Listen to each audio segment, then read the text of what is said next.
في الأيام الأخيرة كثر الكلام عن مرض حمى القلعية التي تصيب المواشي، وسمعنا كتير جدا في وسائل الإعلام ما يؤثر حول المرض، وما هو يقال على أن المرض يسبب موت مفاجئ للحيوانات، وعلى أن المرض يسبب أعراض كتير في الإنسان ويسبب أمراض الإنسان. فبصدد توضيح الأمر، مرض الحمى القلعية هو مرض موجود في مصر من قديم الأزل، مش حديث، بالعكس هو موجود من زمان، وكان بيصيب سابقا المواشي، وكانت بتسبب خسائر أكثر من اللي هي موجودة في هذه الأيام. ولكن في هذه الأيام الإعلام أعطاه قدر كبير مما جعل الناس ملتفتة جدا للأمر، والناس خايفة من الأمر، والناس خايفة ومرعوبة من اللي هيحصل بسبب الحمى القلعية. مرض الحمى القلعية ده مرض فيروسي، يعني ليس له مضاد، ليس له علاج يقضي على المرض في ذاته، زي عافانا الله وإياكم فيروس سي التهاب الكبدي مثلا. ده فيروس معروف ان هو ملوش علاج في الانسان، ولكن احنا بنحاول ننشط الكبد، نحاول نرفع مناعة الانسان، وبالتالي نقضي على المرض. انما وجود عقار او علاج يكسر المرض نفسه، يكسر الفيروس اللي هو بيسبب المرض، مش موجود. ولكن يوجد ليه تطعيم يؤخذ قبل منه، زي تطعيم الحصبة، زي تطعيم شلل الأطفال، ويؤخذ قبل ظهور المرض عشان يؤخذ للحماية من المرض. المرض موجود في مصر، موجود بقاله حوالي 3 شهور، يعني من شهر 1 اللي فات. بتظهر أعراض على المواشي كأعراض ارتفاع درجة الحرارة، كأعراض وجود حويصلات مائية تنفجر على لسان الحيوان. الحويصلات ديت لما بتنفجر بتترك بثور وقرح بتجعل الحيوان غير قادر على الأكل، مش قادر يأكل. وبما ان الحيوان مش هياكل، الحيوان ده زي المصنع، مصنع انتاج البان او مصنع انتاج لحوم. انتاج البان لو كان حيوان لانتاج الالبان في البيت، مصنع انتاج لحوم لو كان الحيوان ده بيربى بغرض التسمين. فالمصنع ده محتاج انه ياخد ماده خام، محتاج انه ياخد اكل. طب طالما هو مش هياخد اكل، هينبني عليه خسائر، انه مش هيديك انتاج لبن، ودي تعتبر خسائر في انتاج الالبان. مش هيديك انتاج لحم، ودي برضه تعتبر خسائر في انتاج اللحوم. يبقى انت كده عندك خسارة من جهتين. الخسارة الثالثة ودي تعتبر اهم خسارة، الخسارة في العجول الرضيعة. المرض دوت للأسف في العجول الرضيعة بيدخل على عضلة القلب، بيفجر عضلة القلب، يموت الحيوان موت مفاجئ بدون ظهور اي اعراض، ما تظهرش عليه اعراض، هو فجأة بيموت. يبقى انت كده دمرت قطاع كبير جدا في الثروة الحيوانية في مصر، ألا وهي العجول اللي احنا بننادي بان الدولة ترعاها، ألا وهي مشروع البتلو. انت كده دمرت الجزء دوت، يضاف عليه قلة انتاج الألبان، يضاف عليه قلة انتاج اللحوم. اضف على كده التكلفة العلاجية اللي هي بتكلف في علاج الحيوان. اذا المرض يسبب خسائر اقتصادية عالية جدا في مصر. طيب احنا نعمل ايه في المرض ده؟ ودي طبعا النقطة اللي احنا بنتسألها، نحصن او ما نحصنش؟ طب نعالج ازاي؟ طب نعمل ايه عشان المرض ما يدخلش؟ طيب لو المرض دخل نعمل ايه؟ المرض للأسف هو مرض وبائي، يعني هيدخل لجميع المواشي. نعمل ايه عشان المرض ما يدخلش، او عشان نقلل قوة المرض؟ كتب الكلام ان المرض ده 7 انواع. فعلا المرض 7 انواع، واحنا موجود عندنا في مصر نوعين. يقال ان النوع اللي موجود في مصر حاليا ده نوع ثالث، نوع جديد ما كانش موجود. نعمل ايه عشان نقلل من خطورة المرض، ونقلل من ظهور الأعراض على الحيوان، ونقلل من قوة الإصابة على الحيوان؟ أول حاجة بقدر الإمكان نحاول نعزل الحيوان السليم عن الحيوان المصاب. يعني ما ينفعش الفلاح يدخل زريبة أو يدخل حظيرة بتاعة فلاح تاني عنده حيوانات مصابة، وينتقل منها من الحيوانات المصابة دي إلى حيوانات تانية سليمة. أنت كده نقلت العدوى، نقلت العدوى في هدومك، نقلت العدوى في النعال، نقلت العدوى في ايديك، نقلت العدوى في نفسك، لان الفيروس بيفضل موجود في المريء بتاع الانسان مدة، لان هو موجود في الجو، فالانسان هيستنشقه، هيبقى متواجد في البلعوم، هيدخل مكان تاني في حيوانات سليمة، يبقى هو الانسان في ذاته نقل العدوى. يبقى اول حاجة ما ينفعش ان انا اتحرك من مكان مصاب الى مكان سليم. طب نفترض ان انا اضطريت ان انا ادخل مكان مصاب، واحد زميل قال لك تعالى امسك معايا، الدكتور هيدي علاج، فانت غصب عنك اضطريت ان تدخل مكان فيه اصابة. اخش المكان السليم ازاي؟ لازم اغير الهدوم، ولازم اغسل ايديا بمية سخنة، قبل ما ادخل المكان اللي فيه حيوانات سليمة، عشان ما ابقاش انا العامل اللي نقلت العدوى. رقم 2، نمنع بقدر الامكان انتقال الحيوانات نفسها. ما ينفعش انا انزل اشتري حيوانات من الاسواق، او انزل اشتري حيوانات من عند واحد عنده حظيرة مصابة وبالتالي ارجع ادخلها عندي، يبقى انا كده اذيت الحيوانات اللي عندي اذا كانت سليمة، نقلت لها المرض. حتى واذا كان الحيوان اللي انا جايبه ده حيوان سليم ولكن ربما يكون حامل للمرض، يبقى هو نقل الاصابة عندي، يبقى انا كده اللي ساعدت على انتقال الاصابة.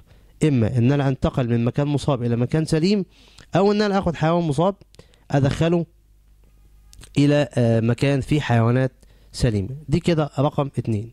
رقم 3، ودي نقطة مهمة جدا، ما ينفعش الانسان اللي هو بيرعى حيوانات مصابة اصلا عنده يدخل هو بذاته الى اماكن فيه حيوانات سليمة. هو برضه في ذاته الانسان دوت اللي بيرعى الحيوانات المصابة هينقل المرض من عنده الى اماكن تانية. دي نقطة. طيب انا عشان خاطر اقلل من حدة المرض، المطلوب ان انا اعمل تطهير دائم للمكان عندي. تطهير دائم يعني ايه؟ يعني يوميا، كل يوم انا بنظف الحظيرة اللي عندي، بنظف الاماكن اللي فيها المشاية اللي عندي، بغسلها كويس جدا بمية وصابون الاول، وبعد كده ابدا احط المطهر. ما ينفعش احط المطهر من غير ما انظف المكان. ليه؟ لان الاخراجات او الافرازات بتاعت المواشي، الروث بتاع المواشي مادة عضوية بتتعامل بالضد مع اي مطهر عضوي، مع اي مطهر. يبقى انا هستعمل المطهر وفي المكان روث مواشي، يبقى انا كده مش هيجيب نتيجة خالص. لازم انظف المكان كويس جدا من اي روث موجود فيه. اطهر بايه؟ عشان برضه دي نقطة ناس كتير جدا بتسأل فيها. عندنا حاجة بسيطة خالص، بيكربونات صوديوم. الكربونات اللي احنا بنحطها على الاكل، المادة دي تعتبر اكتر المواد القاتلة لفيروس الحمى القولعي.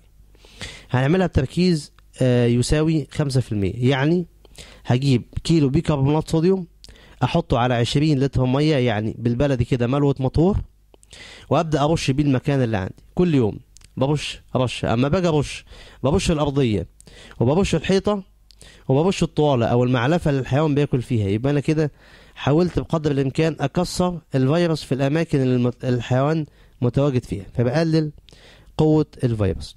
الحاجه التانية واللي هي فعلا برضه بتاثر على الفيروس، الفورمالين.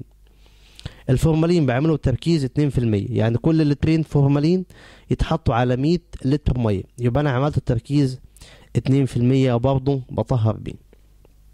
طيب نفترض ان احنا بعد كل المعاملات دي ظهرت اعراض على الحيوان. الاعراض بتظهر ازاي؟ بتبدا بارتفاع في درجه الحراره، وبينبني على الارتفاع في درجه الحراره ان الحيوان ما بياكلش، زائد بتتكون حويصلات تحتوي على ماء، على سوائل على لسان الحيوان وعلى سقف البق بتاع الحيوان، سقف الفم بتاع الحيوان، سوفت بلد، وبينبني عليها ان هي بعد وقت بتنفجر وبتطرق قرح على اللسان. القرح دي بتخلي الحيوان يعمل ريالة، ينزل ريالة من بقه. طيب انا عشان خاطر احاول بقدر الامكان لو ظهر المرض في حيوان احمي الحيوانات التانية الموجودة عندي، هعمل ايه؟ هنعمل طريقة بسيطة للتطعيم من حيوان مصاب لحيوانات سليم. الحيوان المصاب بينزل الفيروس او بينزل الميكروب في الريالة اللي بينزلها، فبجيب سفنجة وبجمع عليها الريالة ديت. اذا انا كده معايا مصدر للعدوى، معايا سفنجة والسفنجة عليها الريالة بتاعت الحيوان، وكما قلنا زي ما قلنا ان الريالة ديت تحتوي على الفيروس. عايز اقتل الفيروس او عايز اكسره قبل ما اعرضه للحيوان، بعمل نفس الطريقة اللي انا بعملها عشان اطهر. بجيب بيكربونات صوديوم واعمله بتركيز 20%، يعني حوالي بتركيز 5%، اسف، يعني حوالي 5 كيلو على 100 لتر مية او كيلو على 20 لتر مية، واحط فيها السفنجة اللي فيها الريالة ديت لمدة بسيطة حوالي دقيقة. بعد كده باخد السفنجة ديت، يبقى انا كده السفنجة دي كده معايا عليها ريالة بتحتوي على فيروس، ولكن اصبح الفيروس ميت او ضعيف. ابدأ اعرضه للحيوان. اعرضه للحيوان ازاي؟ امرر السفنجة ديت على بق الحيوان، امررها على بق الحيوان. كده الحيوان بدأ ياخد الفيروس، ولكن هياخد الفيروس في صورة ضعيفة او في صورة ميتة، فتتكون عنده مناعة يستطيع بيها ان هو يصد الفيروس لو جاله بطريقة ان الفيروس حي او جاله عدوى من حيوان تاني. يبقى انا كده اعطيت للحيوان اللي عندي مناعة. دي كده طريقة بسيطة ان انا احصن بيها الحاجات اللي عندي. بالنسبة للعجول الرضيعة لازم ان احنا نعزلها في مكان امن وسليم وبعيد جدا عن اي حيوان مصاب، لان احنا زي ما قلنا ان المرض ده في الحيوانات في العجول الرضيعة بيؤدي الى انفجار عضلة القلب. اول ما بتنفجر عضلة القلب بيموت الحيوان موت مفاجئ بدون ظهور اي اعراض. يبقى انا مطلوب مني ان انا ارضعه بايه؟ قدامي حاجة من الاتنين، يا اما استعمل اللبن البودرة عشان ارضع الحيوان بيه، بحط كيلو لبن بودرة على 9 كيلو مية، بدي الحيوان 2 كيلو الصبح و2 كيلو اخر النهار، او اني اجيب اللبن بتاع الحيوان المصاب واغليه كويس واقلبه كويس في الغليان، واستناه لغايه ما يبرد ويوصل درجه حراره الجسم، وارجع ارضعه للحيوان المصاب عندي. انا كده الى حد ما استطيع ان انا اقلل قدره المرض على اصابه الحيوان. واذا المرض اصاب الحيوان هتبقى فتره العلاج فتره بسيطه، هيبقى العلاج غير مكلف، وهكذا. ايه اكتر حاجه اخاف منها لو ظهر على الحيوان اعراض حمى قلعيه؟ عندنا حاجتين مهمين جدا لازم ناخد بالنا منهم. الحاجه الاولانيه، لو كان البول بتاع الحيوان غامق، يعني زي ما احنا بنقول كده الحيوان بيبول بول يشبه لون الشاي، ده معنى كده ان في دم نازل في البول، ودي كده تعتبر جزء من اعراض طفيليات دم، مرض اخر يهدد الحيوان ويسبب الموت. زائد ان الحيوان بينهج، يعني نفسه عالي. لو الحيوان نفسه عالي ربما يكون دي بداية لأعراض الالتهاب رئوي، يبقى أنا كده لازم التفت للأمر ولازم أستشير الطبيب. في الحالتين دولت، الحالة الأولانية لو كان الحيوان بيبول بول في دم، يعني لون البول غامق يشبه كده مية الشاي، أو إذا كان الحيوان بينهج يعني ظاهر عليه أعراض الالتهاب رئوي. دول كده حاجتين. طيب هل المرض بيصيب الإنسان أو لا يصيب الإنسان؟ لأن الموضوع دوت كثر الجدال فيه. المرض بيصيب الإنسان ولكن بنسبة بسيطة جدا لا تزيد على 2%. والإنسان اللي هو ممكن يصاب بالمرض حاجة من اتنين، يا إما إنسان كبير جدا في السن ومناعته ضعيفة، أو طفل صغير إذا شرب لبن مش مغلي، أو إذا أكل لحمة مش مغلية. يعني إيه لحمة مش مغلية؟ عندنا عادة إن ناس كتير جدا بتشوح اللحمة على النار من غير ما تحطها في مية، من غير ما تغليها. الفيروس ده لازم يتعرض لدرجة حرارة تزيد على 90 درجة مئوية عشان يموت. يعني لو هستعمل لبن لازم اغلي اللبن كويس جدا واقلبه كويس جدا وانا بغليه، ما اكتفيش بان اللبن اتسخن على النار بس، لازم اغلي اللبن كويس جدا، وفي الحالات دي اشربه ومفيش اي مشكلة. طب لو استعمل منتج من منتجات الالبان زي الجبنة القريش اللي هي موجودة في الاسواق، الجبنة القريش دي بتتعمل بطريقة واللبن مش مبستر، اللبن مش مغلي. فقدام مننا حاجة من اتنين، اما ان احنا نعتزلها وما نستعملهاش، او اذا اضطريت ان انا استعملها بجيب قطعة الجبنة القريش وبلفها في قطعة شاش وبحطها في مية مغلية. مش هحطها في المية واغليها، لا، انا بغلي المية الاول وبعد كده بحط فيها قطعة الجبنة اللي هي محاطة ملفوفة بالشاش، وبسيبها في المية لمدة دقيقة، وبعد الدقيقة ديت بتكون الى حد ما الفيروس مات. اذا انا عندي طريقتين، الطريقة الأولانية عشان أحمي نفسي من منتجات الألبان إن أنا أغلي اللبن، الطريقة التانية لو هستعمل جبنة لازم ألفها في قطعة قماش وأحطها في المية المغلية. الحاجة التالتة لو أنا هستعمل منتج من منتجات اللحوم لازم إن أنا أحطه في مية مغلية على النار وأديله حقه في الغليان، ما استعملوش نص سوا أو ما استعملوش قبل ما المية تغلي. بكده تبقى احنا الى حد ما استطعنا ان احنا نحمي الانسان من المرض. واطمن حضراتكم لو ظهر على الانسان، لو الانسان اصيب بمرض الحمى القلعيه، لا مش هيظهر عليه اعراض الا حاجات بسيطه جدا، ارتفاع طفيف جدا جدا في درجه الحراره ربما يمر من غير ما الانسان يشعر به، زائد بعض الالتهابات البسيطه في الفم برضه ربما تمر على انها جرح خفيف ولا يشعر بها الانسان. وبكده نكون عطينا نبذه عن مرض الحمى القلعيه، وإن شاء الله تمر البلد بسلام بدون أي تأثير. وجزاكم الله خيرا، والسلام عليكم ورحمة الله وبركاته.